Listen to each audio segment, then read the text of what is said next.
All right, our final lesson for today is part 6, and part 6 is lining up your decimal.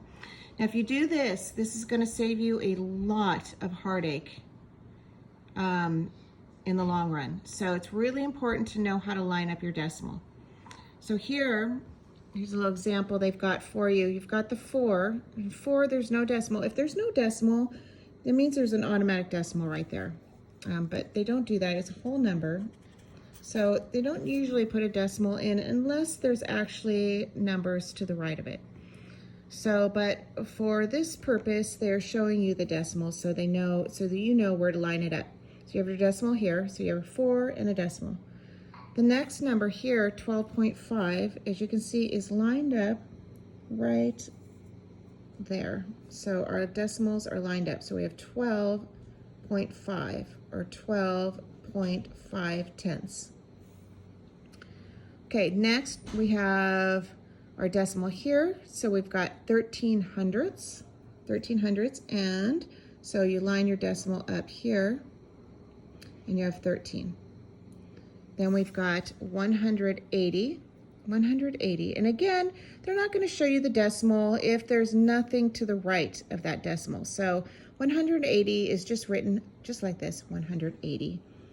But since we are lining up our decimals, we put 180, and then since we know the decimal is there, we're going to actually just put that there so we can line it up. Okay, then our final is 5.2 thousandths. 5.2 thousandths, remember, we've got our tenths, we've got our hundredths, and then the 2 is in the thousandths. So 5 and 2 thousandths, and it's put right here. So what happens is when you add that all up, well, whether you add it, you can either add it or you can, of course, add it or subtract it. But whether you're adding or subtracting, you really need to line up those decimals. And so if we were to go and fill this in, 0, 0, 0, 0, 0, 0, then I could go ahead and just do 0 plus 0 plus 0 plus 0, and 2 is 2. Okay, 0 plus 0 plus 3 plus 0 plus 0 is 3. Okay, 0 plus 5 plus 1 is 6 plus 0 plus 0, so 6. Bring our decimal down. I'm a little off. I'm going to rewrite that.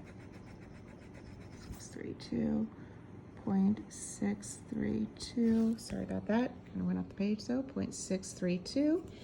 And then 4 and 2 is 6 plus 5 is 11. Going to bring my decimal up here. 1 plus 1 is 2 plus 8 is 10. I'm going to bring my decimal up here. 1 plus 1 is 2. So I end up with 201 and 632 thousandths. Okay? All right. So looking at A, I'm going to switch this over. Hopefully it doesn't go wish-washy when I put the video on. But okay, so we have on A, we've got 11 and 3 hundredths. We have 2.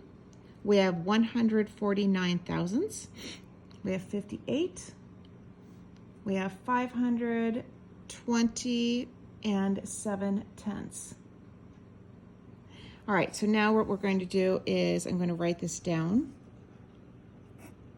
11.03, that's our first one, 11.03. Back this way.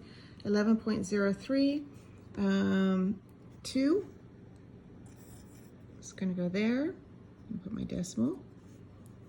149 thousandths. 149 thousandths. 58. Okay, and I'm going to put my decimal. I'm going to go ahead and put 0, 0, 0.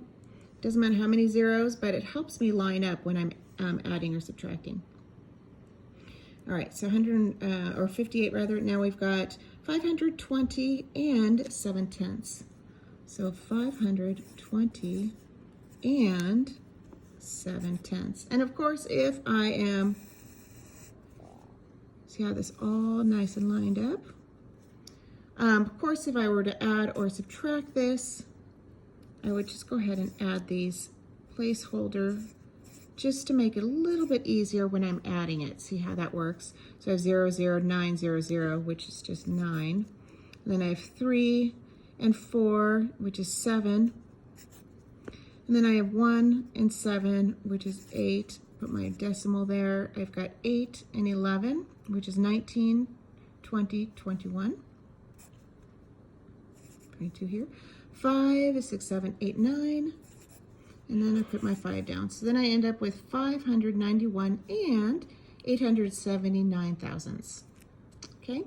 So I'm going to have you guys do B and C.